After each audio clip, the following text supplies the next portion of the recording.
சிந்துஜாவினுடைய மரணம் நிகழ்வுற்று ஏறக்குறைய 11 நாட்கள் கடந்துவிட்டன. 5 பொறிமுறையில் விசாரணைகள் முடிவுற்றுவிட்டன. இன்னும் பூர்வாங்கமான அறிக்கை வெளிவரவில்லை.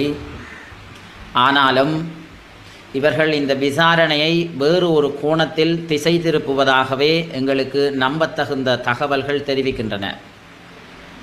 வைத்தியசாலை தரப்பினதும் பிராந்திய சுகாதார சேவைகள் பணிப்பாளருடைய விசாரணையும் கள அறிக்கையும் ஒரு விதமாகவும், மாகாண சுகாதார அமைச்சினுடைய விசாரணை இன்னொரு விதமாகவும், நேற்று நடைபெற்ற மத்திய அரசினுடைய விசாரணை அறிக்கை விடயம் சரியாக இன்னும் வெளிவரவில்லை. ஆகவே மாகாண சுகாதார அமைச்சினுடைய அறிக்கை இந்த கொலையில் சம்பந்தப்பட்டவர்களை அல்லது சம்பந்தப்பட்டவர்கள் என சந்தேகிக்கக்கூடிய அதிகாரம் மிக்கவர்களை காப்பாற்றுகின்றதாகவே அமைந்திருப்பதாக எங்களுக்கு நம்பத்தகுந்த தகவல்கள் தெரிவிக்கின்றன. சாதாரணமாக 2 குடும்ப நல உத்தியோகத்தர்களையும் 2 தாதிய உத்தியோகத்தர்களையும் ஒரு வைத்தியரையும் தண்டிக்க வேண்டும் என்கின்ற நிலைப்பாட்டிலே இப்பொழுது விசாரணை ஒரு குறுகிய அளவிலே எல்லையிடப்பட்டுள்ளதாக அறிகிறோம். அதுதான் முடிவுறுத்தப்பட உள்ளதாகவும் நம்பப்படுகிறது. தற்பொழுது இவர்களுக்கு இடைக்கால பணி நீக்கம் செய்யாமல் இடமாற்றம் வழங்குகின்ற வேளையில் வைத்தியசாலை தரப்பும் மாகாண சுகாதார அமைச்சும் ஈடுபடுகிறது. இன்றைய தினத்திலே இந்த 5 உத்தியோகத்தர்களுக்கும் மன்னார் பகுதியிலே இருக்கின்ற வைத்தியசாலைகளுக்கு இடமாற்றம் செய்கின்ற நடவடிக்கையைத்தான் ஈடுபடுகிறார்கள். மன்னார் இளந்தாய் சிந்துயாவின் உயிரிழப்பு தொடர்பில் நீதியான விசாரணை இல்லை என சந்தேகத்துடன் விசனம் தெரிவித்துள்ள மன்னார் மாவட்ட பொது அமைப்புகளின் ஒன்றியம், இந்த விசாரணையாவும் நீதியான முறையில் நடக்கின்றவையாக தெரியவில்லை. குற்றம் செய்தவர்களை காப்பாற்றுவதையே விசாரணை குழுக்கள் மேற்கொள்கின்றது என நம்பத்தகுந்த தகவல்கள் தெரிவிக்கின்றது என குறிப்பிட்டுள்ளது. இது தொடர்பில் மன்னார் மாவட்ட பொது அமைப்புகளின் ஒன்றியத்தின் தலைவர் BS சிவகரன் மத்திய அரசின் சுகாதார அமைச்சருக்கு அவசர கடிதம் ஒன்றை நேற்று அனுப்பி வைத்தார். திருமதி மரியராஜ் சிந்துயாவின் உயிரிழப்பு விசாரணை தொடர்பாக என்ற தலைப்பில் அனுப்பப்பட்ட அந்த அறிக்கையில் குறிப்பிடப்பட்டது, கடந்த மாதம் 28ஆம் தேதி மன்னார் மாவட்ட பொது வைத்தியசாலையில் இடம்பெற்ற மரணம் தொடர்பாக ஆரம்பகட்ட விசாரணைகள் பல கட்டமாக இடம்பெற்று முடிந்துள்ளன. அதில் சிலர் மீது குற்றம் சாட்டப்பட்டுள்ளதாக அறிகின்றோம். அதில் 2 தாதிய உத்தியோகத்தர்களும் 2 குடும்ப நல உத்தியோகத்தர்களும் ஒரு மருத்துவரும் நேற்றைய தினம் மன்னார் மாவட்டத்துக்குள் உள்ளக இடமாற்றம் செய்யப்பட உள்ளனர் என அறிந்தோம்.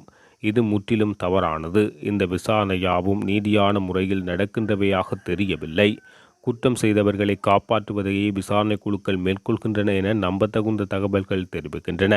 சம்பவ தினத்தன்று சம்பந்தப்பட்ட யாவருக்கும் எதிராக தகுந்த நடவடிக்கைகள் எடுக்கப்பட வேண்டும். அது ஒரு இடமாற்றமாக இருக்கக்கூடாது. அதிலும் குறிப்பாக வைத்திய அதிகாரிகளை காப்பாற்றுவதாகவே இந்த நடவடிக்கை அறிகின்றோம். சட்ட வைத்திய அதிகாரி உள்ளதை உள்ளபடி அறிக்கையிடுவதற்கு நெருக்கடி ஏற்படுவதாகவும் அறிகின்றோம். எனவே பாதிக்கப்பட்ட தரப்புக்கு நீதி கிடைக்கும் எனும் நம்பிக்கை இழந்து போகின்றது. வழமையான மருத்துவ தவறுகள் போல் இதனையும் மாற்றிவிட முனைகின்றனரே என நாம் எண்ணுகின்றோம். தவறிழைத்தவர்கள் மீது கால தாமதமின்றி உடனடியாக நடவடிக்கை மேற்கொள்ள வேண்டும்.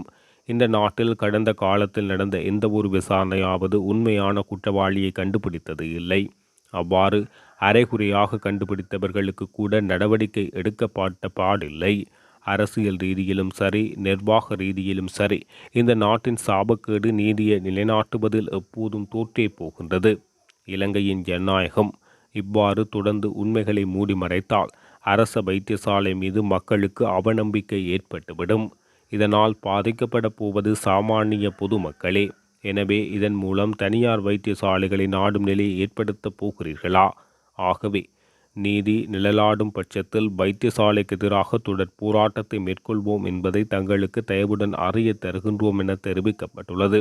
இக்கடிதத்தின் பிரதிகள் வடக்கு மாகாண சுகாதார அமைச்சின் செயலாளர், மன்னார் மாவட்ட வைத்தியசாலை பணிப்பாளர் ஆகியோருக்கு அனுப்பப்பட்டுள்ளன. சிந்துஜாவினுடைய மரணம் நிகழ்வுற்று ஏறக்குறைய 11 நாட்கள் கடந்துவிட்டன. 5 பொறிமுறையில் விசாரணைகள் முடிவுற்றுவிட்டன. இன்னும் பூர்வாங்கமான அறிக்கை வெளிவரவில்லை. ஆனாலும் இவர்கள் இந்த விசாரணையை வேறு ஒரு கோணத்தில் திசை திருப்புவதாகவே எங்களுக்கு நம்பத்தகுந்த தகவல்கள் தெரிவிக்கின்றன. வைத்தியசாலை தரப்பினதும் பிராந்திய சுகாதார சேவைகள் பணிப்பாளருடைய விசாரணையும் கள அறிக்கையும் ஒரு விதமாகவும், மாகாண சுகாதார அமைச்சினுடைய விசாரணை இன்னொரு விதமாகவும், நேற்று நடைபெற்ற மத்திய அரசினுடைய விசாரணை அறிக்கை விடயம் சரியாக இன்னும் வெளிவரவில்லை. ஆகவே மாகாண சுகாதார அமைச்சினுடைய அறிக்கை இந்த கொலையில் சம்பந்தப்பட்டவர்களை அல்லது சம்பந்தப்பட்டவர்கள் என சந்தேகிக்கக்கூடிய அதிகாரம் மிக்கவர்களை காப்பாற்றுகின்றதாகவே அமைந்திருப்பதாக எங்களுக்கு நம்பத்தகுந்த தகவல்கள் தெரிவிக்கின்றன.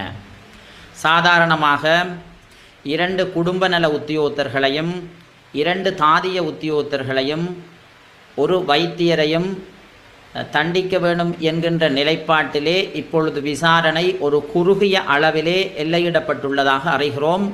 அதுதான் முடிவுறுத்தப்பட உள்ளதாகவும் நம்பப்படுகிறது. தற்பொழுது இவர்களுக்கு இடைக்கால பணி நீக்கம் செய்யாமல் இடமாற்றம் வழங்குகின்ற வேளையில் வைத்தியசாலை தரப்பும் மாகாண சுகாதார அமைச்சும் ஈடுபடுகிறது.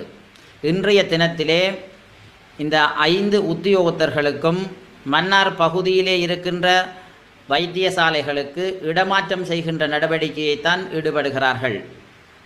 தாங்கள் முழுக்க நீதியான, உண்மையான, நேர்மையான விசாரணை செய்வோம், இறந்தவருக்குரிய நீதியை பெற்றுக் கொடுப்போம் என பசப்பு வார்த்தைகளை கூறிவிட்டு வைத்தியசாலை தரப்பு அல்லது மாகாண சுகாதார சேவைகள் அமைச்சு இவ்வாறான மோசமான காரியத்தில் ஈடுபடுகிறது, அவர்களை காப்பாற்றுகிறது. இந்த விசாரணை ஒரு நேர்மையான முறையில் அவர்கள் கொண்டு செல்லவில்லை.